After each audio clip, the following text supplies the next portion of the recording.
नमस्कार। महापुरुषों का कहना है कि कविता हमें बेहतर इंसान बनने में सहायता करती है। इसलिए ये जरूरी लगता है कि कविता सब तक पहुंचे, सब कविता को जानें और समझें। विशेष रूप से हमारी युवा होती पीढ़ी अर्थात किशोर बच्चे कविता से निकटता बनाएं तो एक बेहतर समाज के निर्माण में उनकी भूमिका सार्थक हो सकती है।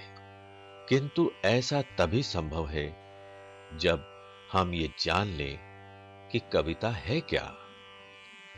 कविता का एक छोर जहां कल्पना को आकाश की ऊंचाइयों तक ले जाने की क्षमता रखता है, वहीं जीवन का यथार्थ कविता को धरातल पर लाकर खड़ा कर देता है। यही अंतर्विरोध ही कविता का जनक है। कविता का भाव जगत छात्रों के लिए हमेशा से जिज्ञासा का कारण बनता रहा है।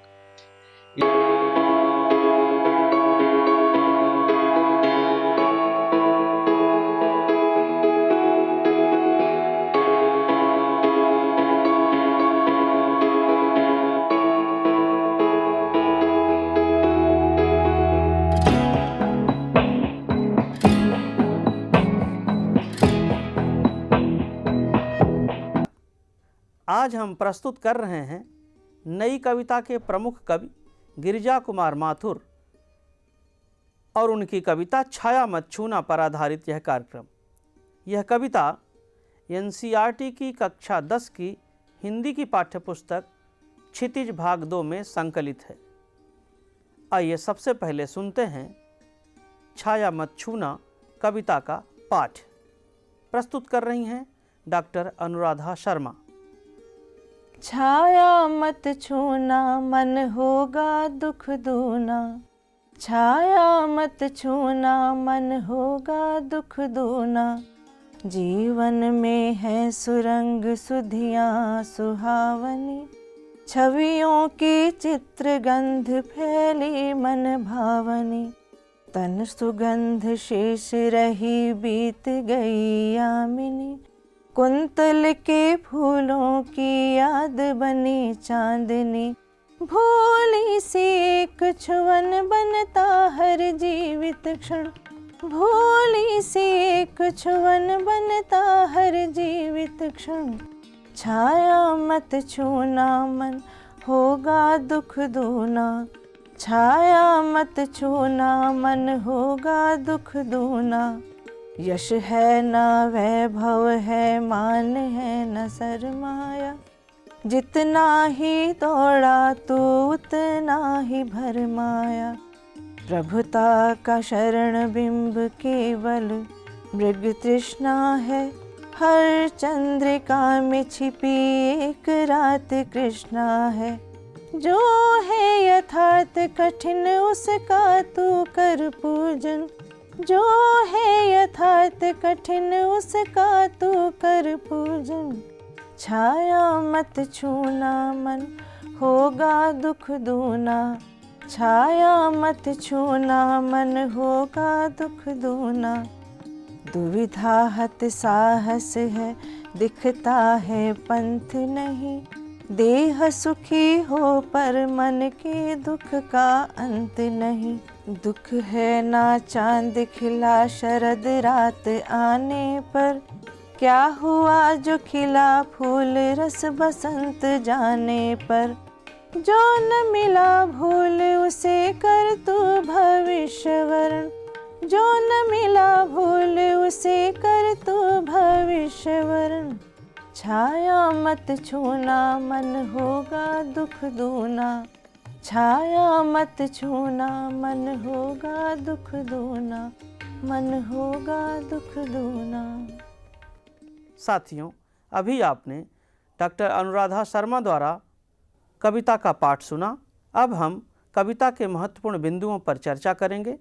चर्चा के लिए हमारे बीच उपस्थित हैं डॉक्टर अजय तिवारी। डॉक्टर अजय तिवारी दिल्ली विश्वविद्यालय के हिंदी विभाग में लंबे अरसे से अध्ययन अध्यापन करते रहे हैं। भाषा साहित्य आलोचना के क्षेत्र में महत्वपूर्ण विद्वान हैं। उनसे बातचीत कर रहे हैं डॉक्टर हरिमोहन शर्मा। डॉक्टर शर्मा भी दिल्ली विश्वविद्यालय के हिंदी विभाग में पूर्व अध्यक्ष रूप में कार्यरत रहे हैं।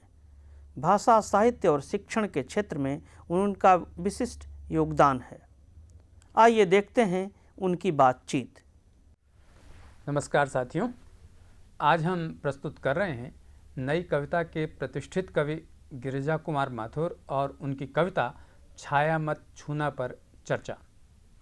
इस कविता में माथुर जी ने जीवन में मौजूद रोमान और कठोर यथार्थ, इन दोनों के द्वंद्व को प्रस्तुत किया है। इस पर और आगे चर्चा के लिए हमारे साथ उपस्थित हैं डॉक्टर अजय तिवारी। डॉक्टर तिवारी, आपका बहुत बहुत स्वागत है। धन्यवाद डॉक्टर साहब, नमस्कार। डॉक्टर तिवारी, अच्छा हो कि हम चर्चा शुरू करें इससे पहले माथुर जी का संक्षिप्त जीवन परिचय प्राप्त कर लें, इससे विद्यार्थियों को मदद मिलेगी। मध्य प्रदेश के थे माथुर जी जी, और बहुत समय उत्तर प्रदेश में रहे। जी जी, कुछ दिन अमेरिका भी गए। अच्छा। अमेरिका में यूनाइटेड नेशंस में उन्होंने रेडियो का हिंदी चैनल पहली बार स्थापित प्रसारण किया वहाँ था। से। प्रसारण जी, का वो जी। स्थापित किया था। जी जी जी। और जीवन में कई बार संघर्ष की स्थितियां पैदा हुई, लेकिन बराबर वो आकाशवाणी वगैरह से जुड़े रहे। अच्छा।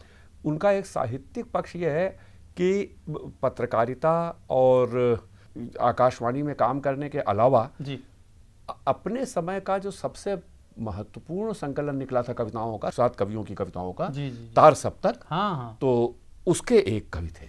हाँ हाँ, और तार सप्तक 1943 में अज्ञे जी के संपादन में निकला था। जी जी, उसकी विशेषता ये थी कि उसने मध्य वर्ग के कवियों का ऐसा काव्य चुन के रखा था जिसमें नई प्रवृत्तियां थी। उसके पहले की प्रवृत्तियों से अलग नई प्रवृत्तियां थी। वो 7 कवि जी, थे, भिन्न इसलिए सप्तक कहा गया, जो संगीत के 7 सुर हैं। जी, और गिरिजा कुमार माथुर ने अपने शुरू के दिनों में बड़ी भावनापूर्ण कविताएं, जिसको बल्कि भावुक कविताएं लिखी, अच्छा, भावुक कविताएं लिखी।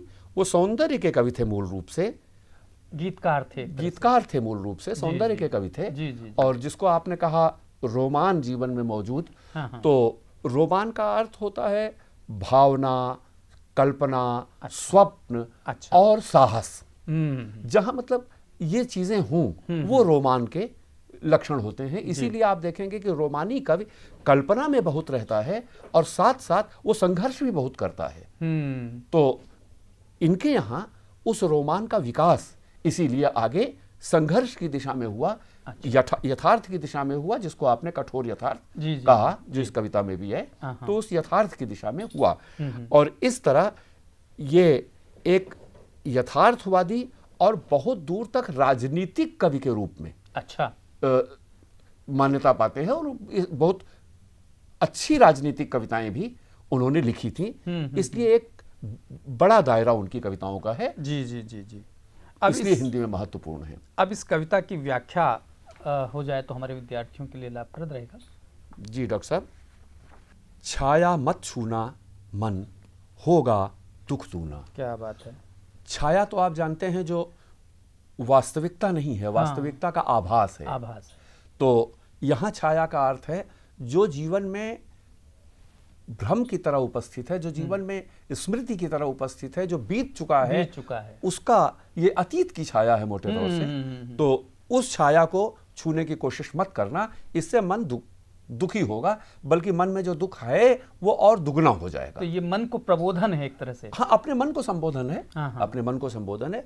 और कवि इसको, इसी चीज को कहते हैं आत्मसंवाद, एकालाप। कवि अपने आप से संवाद कर रहा है कि हे मेरे मन, तुम छाया मत छूना, अतीत की छायाओं में के पीछे मत जाना, इससे तुम्हारा दुख बढ़ेगा ही, कम नहीं होगा। क्या बात। जीवन में है सुरंग सुधियां सुहावनी, छवियों की चित्रगंध फैली मन भावनी। क्या बात है। यहाँ उन्हीं छायाओं को छवियां भी कहा गया है। सुरंग छवियां, हाँ, अभी सुरंग सुधियां हैं, छवियां अगले पंक्ति में। तो मैं अर्थ पहले बता रहा हूँ। छवियां छाया का ही रूप है। जीवन में सुरंग यानी अच्छे रंगों की, यानी चटक, सुंदर, सुख, सुंदर, सुखद ही चटक रंगों के सुंदर छवियां होंगी। जी, जी, तो जी। सुंदर यादें फैली हुई हैं और वो मन को बहुत लुभाती हैं, सुहावनी है, मन को आकर्षित करती हैं। और ऐसे जो चित्र और गंध फैली हुई हैं, इनके पीछे मत दौड़ना। अच्छा। छवियों की चित्रगंध फैली मन भावनी, यहाँ चित्र भी है, गंध भी है। अच्छा। तो वो स्मृतियां सुहावनी हैं, उनकी गंध बहुत अच्छी, मतलब वो आकर्षित करती हैं, और उनका रंग भी बहुत अच्छा है। तन सुगंध शेष रही, बीत गई यामिनी, कुंतल के फूलों की याद बनी चांदनी। अब देखें आप, ये जो यामिनी, तन सुगंध, चांदनी, ये उसी तरह का भावनापूर्ण रोमांस है, और यहाँ प्रेम का बिंब है। ये प्रेम का चित्र है कि जिसके साथ, यामिनी मतलब रात, जिसके साथ रात बिताई, उसके तन की गंध शेष रह गई है। तो रात तो बीत गई, अब वो साथ तो छूट गया, लेकिन तन की गंध शेष रह गई है। और जो कुंतल के फूल थे, कुंतल यानी बाल, बालों में जो फूल लगे हुए थे, उन्हीं की याद चांदनी बनकर फैली हुई है। अच्छा। तो इस तरह जो गंध और रंग दोनों यहां दिखाई पड़ते हैं जी। तन की सुगंध, हाँ। और फूल की भी सुगंध है जी। भूली सी एक छुअन, बनता हर जीवित क्षण, छाया मत छूना मन। तो जो जीवित क्षण है, वो जो क्षण जिया है, वो जीवित क्षण की तरह से स्मृति में है। उसकी हर छुअन फूल की तरह मालूम पड़ती है, यानी हर जीवित क्षण फूल की एक छुअन बन जाता है। इतना कोमल है कि जब छूता है तो लगता है जैसे फूल छू रहा है। शरीर को इतना आनंद सुख मिलता है। भूली सी छुअन। हाँ, भूली सी एक छुअन। अब वो जो बीत गया है तो भूली सी है ना। हाँ। तो उसके विगत होने का संकेत है भूली सी। जी। तो और वो है, वो फूल जैसा लगता है, और लगता है जीवित है, लेकिन वो जा चुका है। इसलिए उसके पीछे मत जाना, मन का दुख दूना होगा। यश है न वैभव है, मान है न सरमाया, जितना ही दौड़ा तू उतना ही भरमाया। अब अतीत से वर्तमान पर आ गए। हाँ, दूसरा छंद है। जी जी जी। जहां पहले सुधियां, पुरानी यादें अतीत की, यहां आप देखेंगे हर चंद्रिका में छिपी एक रात कृष्णा है, जो है यथार्थ कठिन। यहाँ यथार्थ आ गया, यानी वर्तमान आ गया। तो ये काल क्रम से विकास कर रहे हैं। अच्छा। वर्तमान ये है, यथार्थ ये है कि तुम्हारे पास यश नहीं है, वैभव नहीं है, मान नहीं है, पूंजी नहीं है, और इनके पीछे जितना दौड़े तुम उतना ही भ्रमित होते रहे। ये सारी चीजें मनुष्य को लुभाती हैं। हाँ। यश के पीछे आदमी भागता है, वैभव के पीछे भागता है, सम्मान और पूंजी के पीछे भागता है। तो इन्हीं चीजों का नाम है प्रभुता, जिसको आगे कहा प्रभुता का शरण बिंब केवल मृत तृष्णा है। ये शरण बिंब क्या है? शरण बिंब है कि वो प्रभुता के, जो प्रभुता मतलब ये जो शक्ति के, सफलता, पूंजी, अमीरी वगैरह है, सत्ता है, इसकी शरण प्राप्त करने का जो तुम अपने मन में सपना देख रहे हो, बिंब माने चित्र। तो अपने को प्रभुता की शरण में देखो, या प्रभु बन के तुम उस तरह व्यवहार करो। तो ये है प्रभुता का शरण बिंब। अच्छा। उसकी प्रभुता की शरण में जाके तुम अपने को वैभवशाली समझो, ये ठीक नहीं है। तो वो मृग तृष्णा है केवल। अच्छा। मृग तृष्णा का अर्थ होता है जी ऐसी चाह जो दिखता है कि बस पूरी होने वाली है, लेकिन कभी पूरी नहीं होती। जैसे रेगिस्तान में बालू के चमकते कण को पानी समझ के मृग उसके पीछे दौड़ता है, लेकिन लगातार बालू ही मिलता है और पानी दूर चला जाता है। ऐसे ही जो प्रभुता है वो मृग तृष्णा है। हाँ, यश, वैभव, मान, सरमाया, सत्ता, अमीरी वगैरह, ये मृग तृष्णा है। ये कभी प्राप्त नहीं होता, और मध्य वर्ग के कवि को तो वैसे भी नहीं प्राप्त होता। इसीलिए कहते हैं हर चंद्रिका में छिपी एक रात कृष्णा है। यहाँ उसका एक और पहलू उजागर किया गया है। अच्छा। कि चंद्रिका यानी पूर्णिमा। अच्छा। चांदनी रात। जी जी जी जी। हर चांदनी रात में एक कृष्णा यानी कालिमा छिपी हुई है, क्योंकि पूर्णिमा के बाद ही अंधेरा पाक शुरू होता है। हाँ, वो तो क्रम है। अंधेरा कृष्ण पक्ष, शुक्ल पक्ष, या चांद के दूसरी तरफ तो हमारी तरफ रोशनी दिख रही है, दूसरी तरफ तो अंधकार होगा। हाँ। क्योंकि सूरज का बिंब वहां नहीं पड़ रहा है। बिल्कुल। तो इसलिए हर चंद्रिका में छिपी एक रात कृष्णा है। आज चंद्रिका है, इसमें छिपी हुई वो कृष्णा यानी अमावस्या की रात भी है जो आएगी। इसलिए वो कहते हैं कि इन सब चीजों के पीछे मत भागो, जो है यथार्थ कठिन उसका तू कर पूजन। अच्छा, यथार्थ कठिन जो, अब आप जब इन चीजों से दूर होंगे, मोहक सपनों से दूर होंगे, तो जीवन में जितने संघर्ष हैं, जितनी कठिनाइयां हैं, वो सामने आएंगी।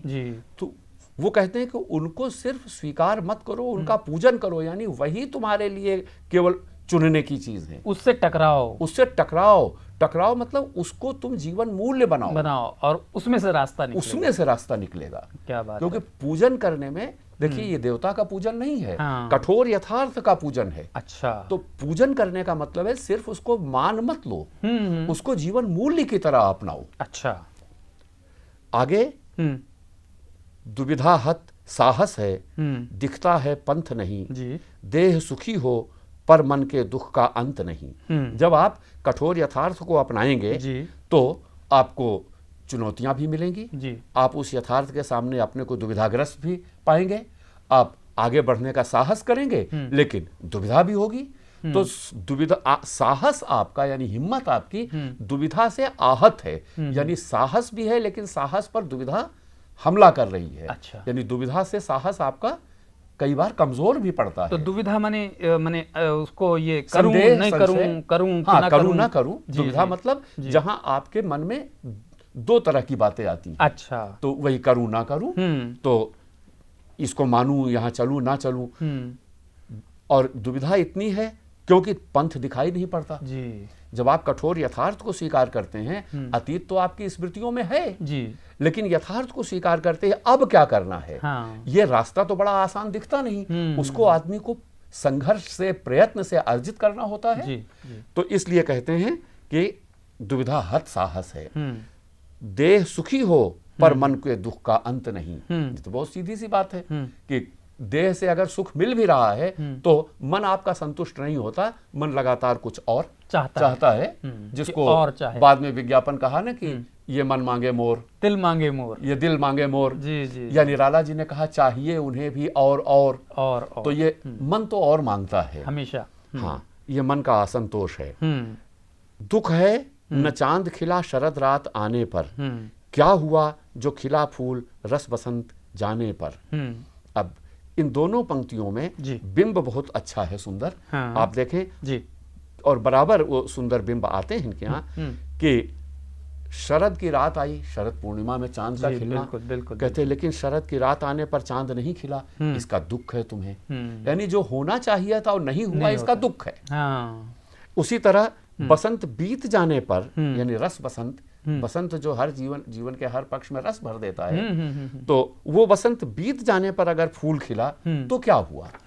यानी ये अपने मन से प्रश्न भी है एक तरह का कि जो होना चाहिए वो नहीं हुआ, तो जो अधूरी इच्छाएं तुम्हारी रह गई हैं बहुत सी, ये सारी चीजें हों इसके बावजूद जो न मिला भूल उसे, कर तू भविष्य वरण, छाया मत छूना मन। तो जो नहीं हुआ उसकी तकलीफ महसूस करो, उसका दुख महसूस करते हुए फिर बैठ जाओ उदास होके, इसकी जगह पर उसको भूलो।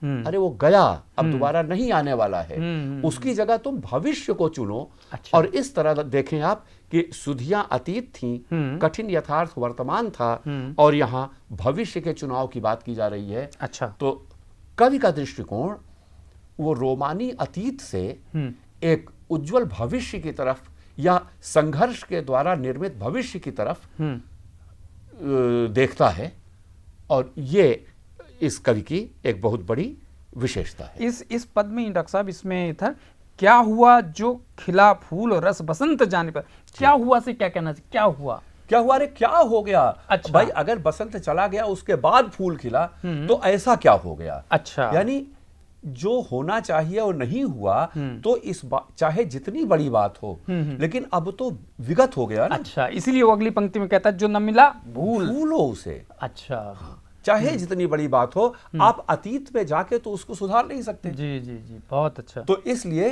उसको भूलो, उसको भूलना ही मनुष्य का सही काम है, श्रेयस्कर यही श्रेयस्कर है, मनुष्य का सही कर्तव्य यही है कि उसको भूले। जी डॉक्टर साहब।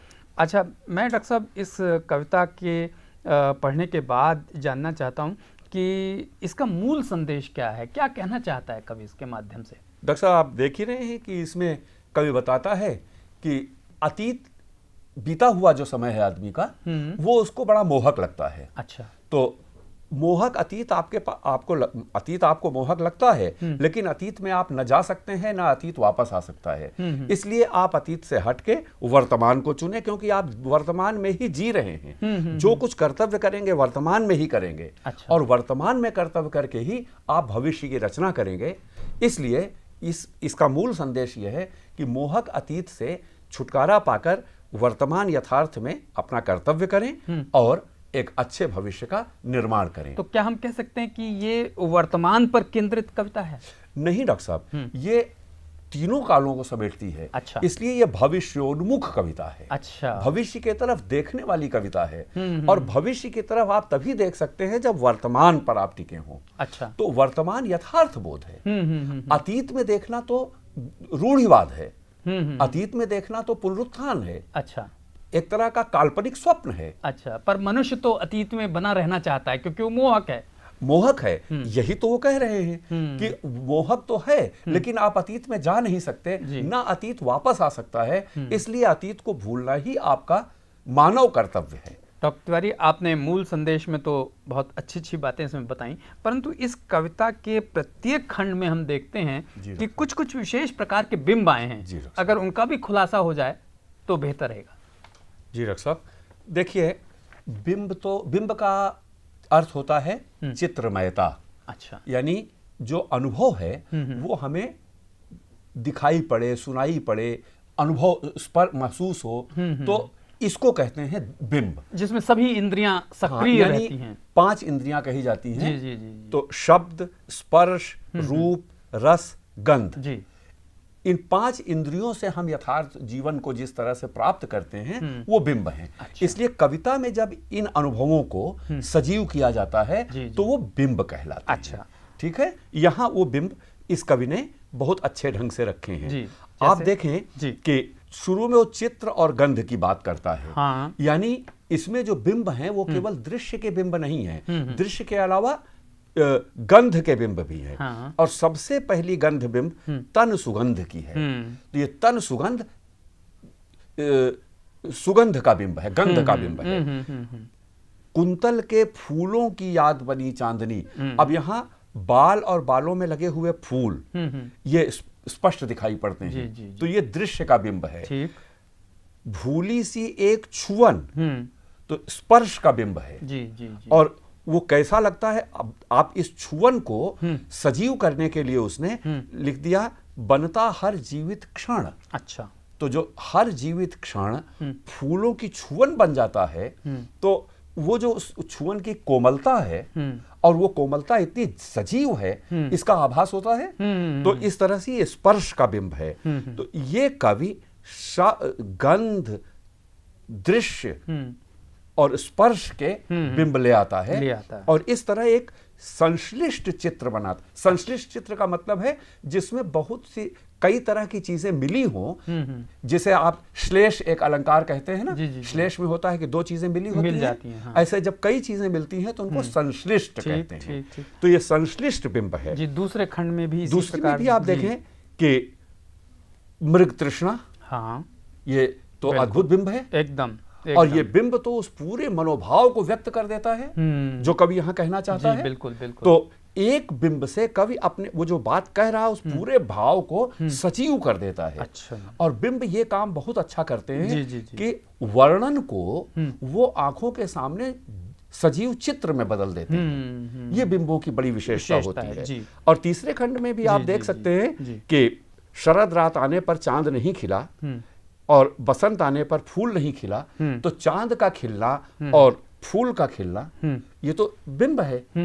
लेकिन इस बिंब की विशेषता यह है कि यहाँ उन्होंने फूल से चांद तक बिंब को स्थानीय और विराट। अच्छा। मैंने एक जिसको थोड़ा एक पारिभाषिक शब्द में कहेंगे दिगंत व्यापी बिंब, क्या बात। यानी धरती से आकाश तक फैला हुआ बिंब, वाह। चित्र ऐसा रूप दे दिया है।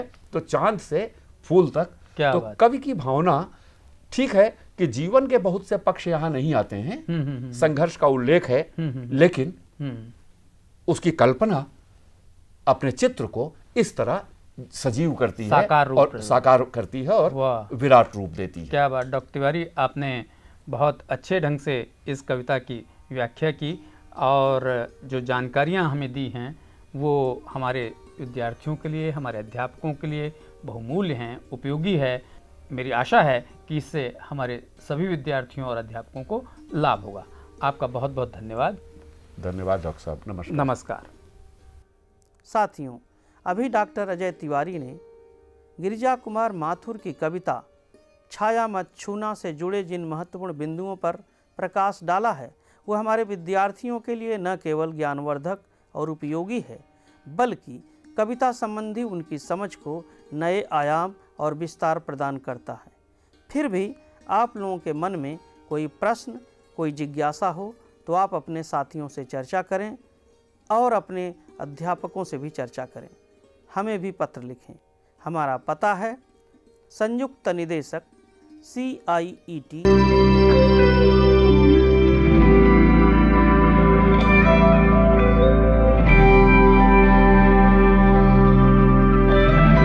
शून्य 16। साथियों, अब हमारा कार्यक्रम यहीं संपन्न होता है। अगले कार्यक्रम में एक अन्य कवि और उनकी कविता के साथ हम फिर प्रस्तुत होंगे। तब तक के लिए हमें आज्ञा दीजिए।